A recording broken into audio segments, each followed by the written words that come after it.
Well, Jimmie Johnson chose the outside. He's the race leader. He gets to make that choice. Maybe one reason is to keep those Gibbs cars from being nose to tail. It puts Kyle Busch down on the inside, while fourth place Carl Edwards has to start on the outside of row 2. Green, white checker. Here we go. Jimmie Johnson against Kyle Busch for the win. Not sure if Jimmie Johnson gets in front, and it looks like he's going to. I didn't see anybody look like they had the horsepower to get around him. One thing, I get really nervous as a driver when you get a big lead off turn 2 and look back. That gap, that means they're going to get a heck of a run on me. Look at the back. Danica Patrick on the outside, up into a qualified position. Yes, sir. You heard David Reagan, both are inside the top 16.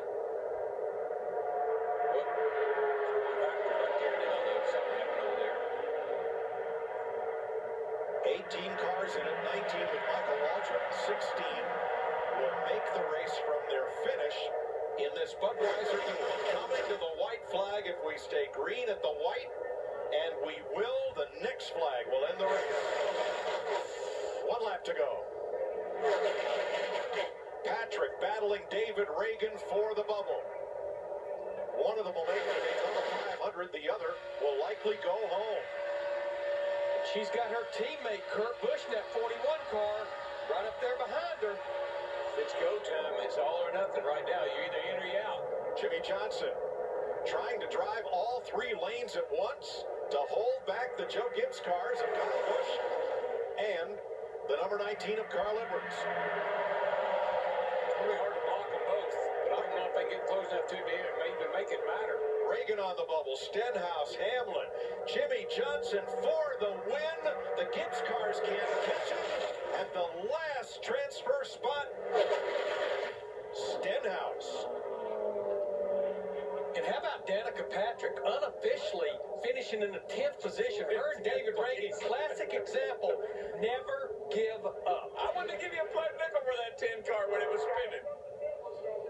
Patrick 10th, David Reagan 14th at the finish, ahead of Austin Dillon and Ricky Stenhouse. Discussion between 2 drivers who've had 2 run-ins this week. Now, looking at the body language, Hamlin's hands are outstretched, palms up. That's kind of an apologetic gesture. He is trying to explain his position and explain what happened. Danica, you can see, is pretty well tensed up over the situation. She is hot about it. No, she is, and you know what? She's just that way.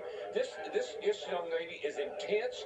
She's aggressive, and she doesn't like what's happened to her. She got wrecked twice by that guy, by Denny Hamlin, and she's letting him know about it. Now that's a consoling gesture.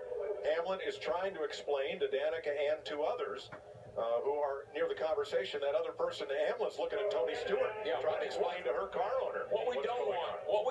Let these 2 drivers settle it. They're talking it over. What we don't want is for other teammates to get involved. We don't